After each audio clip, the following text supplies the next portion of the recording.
DeMarcus really, his backstory really spoke to me because it really shows that anyone can be an artist at any stage in their life.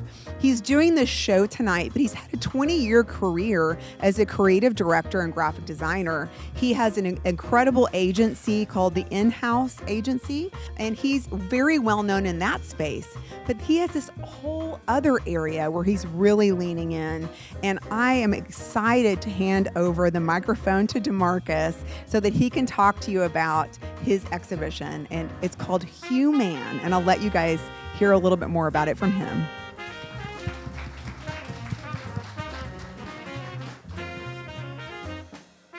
Hello, everybody. Hello, Access. My name is DeMarcus McGoy, and I want to be an Accessian also. So this is my friend Suhaili. Suhaili is a curator in New York. And this one is called Talking to the Moon. And the interesting thing about Suhaili was, this was the very first piece that I created when I was in France. The interesting thing about her, like she's really into like plant-based medicine. And so her grandmother taught it to her mother, and her mother taught it to her. She's also Dominican. And so her daughter's name is Luna, which is moon in Spanish. And so you see her in this really lovely gown, and the gown has the flowers in it, which represent the plant-based medicine that she learned. And so also she takes the recipes and she passed it down to her daughter, Luna. So it's called Talking to the Moon, which is basically a painting about her having a conversation with her daughter about ancestral recipes and things that happen within their families. This one is a friend. He was actually my very first life coach that I had. So a lot of my breakthroughs came from having coaching with him. And so what I love about this one, this was probably like the most vulnerable piece in the whole entire series, but most people think it's the most comical piece, which I think is kind of, you know, ironic or funny. But he moved from New York to Dallas.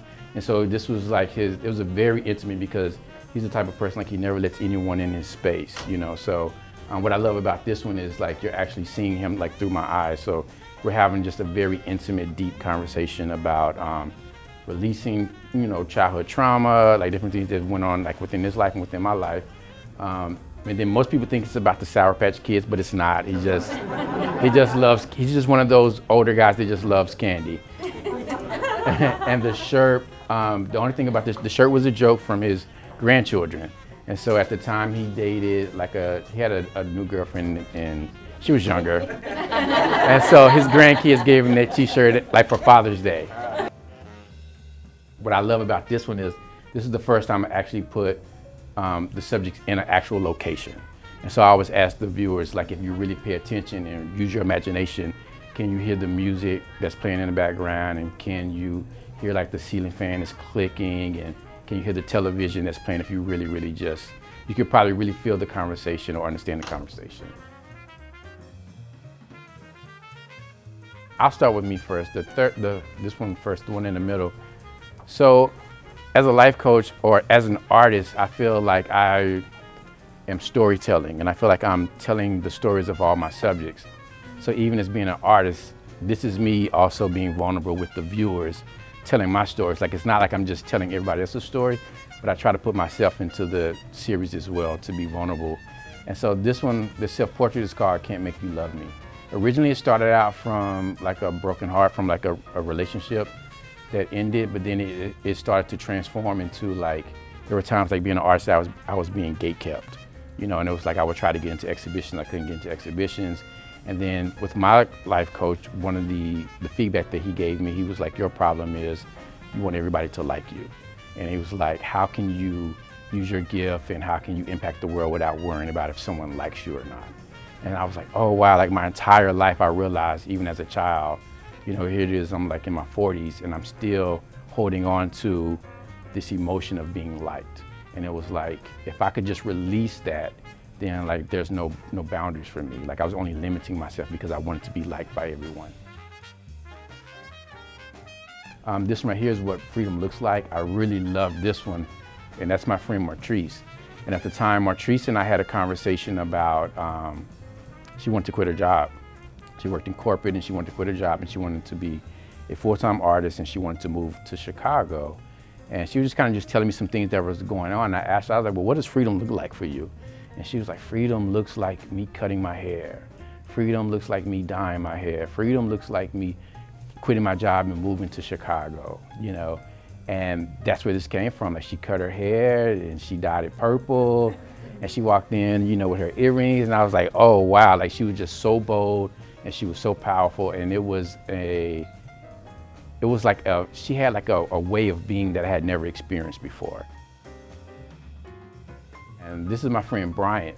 Same thing with Bryant. Bryant is a successful artist in New Jersey as well, and he does alcohol ink. So I call it very eruptive, like a volcano. You don't know how it's gonna go, it just kind of moves. He has like this high fluid ink, and he just moves, and it just creates these different colors, which is like this in the background, it represents that. So it's called kaleidoscope energy. And so the thing what I love about Brian is Brian just has this, and I'm envious of it, he has this ability to just adapt to change. You know, change is hard for me. It's like, no, I don't want that to change, you know. But the thing that I love about him, and I don't think that he even understood it at the time. I feel like his ability to change is like his superpower.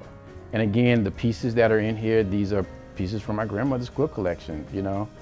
And when I pulled them out of the boxes, I was like, where did you get these from? Like, where did you get these from? Like, you live in this little country town in Texas, and where did you buy this fabric? So I feel like every time I'm using different fabrics or choosing different fabrics, I feel like she's surprising me every single time. You know, I'm learning more about her.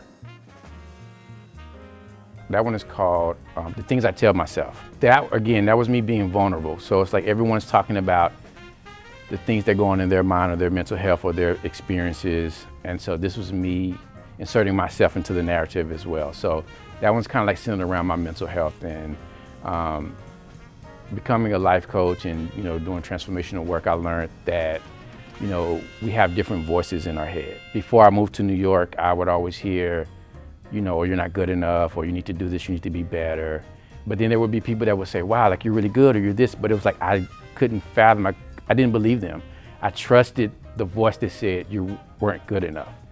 And so I grew up thinking like I wasn't good enough, like I wasn't smart enough, that I wasn't talented enough. And like these are the things that I was telling myself. And so those became like limiting beliefs or things that I had to release in order to move forward. The thing about that, even within the fabrics, again, they're from my grandmother, but the interesting thing about that is some of the fabrics are from the pandemic. They were like masks that I used during the pandemic. So I wanted to insert that into the narrative, into the story, to show like there was a time that we did go through the pandemic and that we made it through the pandemic, and that was the things that I had. This one is Everglow. This one is my friend Maria. She is a clothing designer. The thing about her, it's about her presence, and it's about like when she enters into a space and enters into a room and she leaves it better than how she found it. It's like if you ever come in contact with her, she just has this just radiant beauty or this essence that like, she just makes you feel like you can do anything in the world. And I just feel like I had to capture that and I had to tell that story. And the thing about her was, she actually came to Dallas and she went to an exhibition that I was in, and that's how she found me. I didn't know her. And then she lives in California, and then we ended up meeting in New York because she's also a clothing designer. And that's where I got to have the conversation with her and take the photo of her. And that's how the piece came about. The first one is Spirited Thinker. His real name is Anthony Boone, and Anthony is also an abstract artist that's based out of New Jersey. And the thing about Anthony, I'll call him like the secret weapon, or like a sniper. You won't see him coming. You know, like he graces your presence and he's very quiet, but when he strikes, he strikes. But this was actually the fourth painting that I created in this whole body of work. Years from now, it will be like one of my staple pieces that people will remember me by this piece. And with this one, it's like, you don't know him, but I feel like you know somebody like him. Like we all have someone that we've seen him. You may have seen him on the street, or you may have grew up with him, or you may have just walked by him somewhere. You know, he observes, he thinks, he's calculated, and he does all of this before he strikes, before he makes a move. He's very educated, he's very powerful. You know, but he's basically saying like, I see you. Like, I'm not gonna say anything, but I see you. And that's what I love about that one. This one is my friend Kimba. This one I interviewed with her during the pandemic. And so this one is called My Heart is a Force. I think out of all of them, this is the one that probably I feel like the most joy comes from. Again, with the fabrics, I just kind of wanted to do something different and this is the only one I think where I just used a bunch of different fabrics from her collection. But what I love about this one is the background. For me, it makes it feel like the viewer can be placed into the background as well, even though you see her, but you can also visualize yourself in that background. The conversation that we had was I asked her to tell me about her very first heartbreak. And I thought maybe she was gonna just fall out and cry. And she gave me this big smile and she thanked the person there. She's like, I thank him for letting me go, for releasing me. And what I love about this one also is her heart is also a character in this piece as well. And so you'll see the rays shining from it. And she was telling me about the heartbreak and everything and how they broke up. But the thing that stood out to me was she said, but you know what, I'm gonna love again. She was like, my heart is a force. She said, I'm gonna love again, I'm gonna be loved again. And the necklace that she has on is a heart pendant that her father actually gave her when she was a child, and she's an adult, and she's still wearing it. And this particular one is called Nice Guy, which he really isn't a nice guy. But this is a really good friend of mine. He really is a really good guy. Just downhearted, really good guy with a really, really good heart. He loves to love and he wants to be loved. He's a great father. But the thing about the conversation that we had was being a gentleman, and being a black gentleman. Sometimes he felt like he was overlooked, or sometimes he felt like, he was a nice guy. Like in New York, it's pretty different here, but like in New York, it's like you can hold the door open for a woman and she could just walk right through and she doesn't acknowledge or doesn't say thank you. And it made him feel a certain kind of way, like, hey, I see you, I acknowledge you. I held the door open for you, Could you at least just acknowledge me as a black man to say, I'm here, I'm present. And so we were just having conversations about that because he had thought, well, maybe I should just be a bad guy, And I was like, no, don't change who you are, but I just really want to capture that essence of him with that. This one is called Goddess of Transcendence. This is my friend Jaren. Jaren is not an artist, but she is a creative, and she used to own a gallery in Brooklyn. She's kind of like Everglow, the one in the front. Erin has the ability that when she just walks in the room, she just commands it, and people just gravitate to her, and it just looks like she's gliding, across the floor. But Goddess of Transcendence comes from, she became the caretaker she's the only child, and she was the caretaker for her mother before her mother passed. And so she's very hardworking, very independent, do it yourself. But she just talked about how she had to transcend from certain things that she went through, certain things to take care of her mom, how hard it was or how difficult it was to be a caregiver, to take care of her mom. And then she was a new mother to a newborn. And she was just talking about how she had to transcend, how she had to adapt, and she had to rise to different occasions. So now she told me how she takes that with her in any situation. When any situation that's her resilience plan. When anything happens, she just transcends above it. And so I wanted to capture that. And when we took the photo and she had the dress on, I was like, wow, you look like a goddess. And so that's where that one comes from. And I have another series where I put halos around people's heads. And so this one was I wanted to do a totally different kind of halo, and I wanted it to be large because of the space. And I wanted you to see her as a goddess. This one is called More Love in the World. This is actually the last piece that I created in the entire series. This is my friend Mark, and he goes by Mark Love. Well, Mark the artisan, but his last name is Love. Mark was about to have another child, another son. And so he was very scared. And he was just saying how it was during the time of George Floyd, and it was during the pandemic, I remember. And he was just very scared, bringing another child into the world. And he was very open, and he was very honest and very authentic, and very vulnerable about how I was like, well, what's one thing that you could change? If you could change something in the world, what would be the one thing that you would change? He said, I would have more love in the world. Which I really like that about him. He's very tall and very statuous, And again, he just commands a room, like everybody else, he commands a room when he walks in it. And the pieces, now this is the only one where the jeans are from my grandmother's, but his shirt is actually one of my old shirts. And then his handkerchief is from my grandmother. But this is, again, I knew I wanted to put a halo around his head, but I wanted it to be different. I wanted it to be gold to represent like royalty.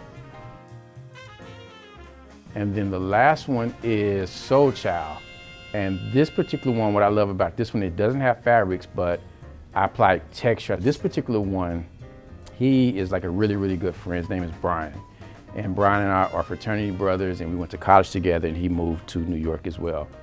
And so this one is about like not giving up on your dreams. This one is about life just hits you.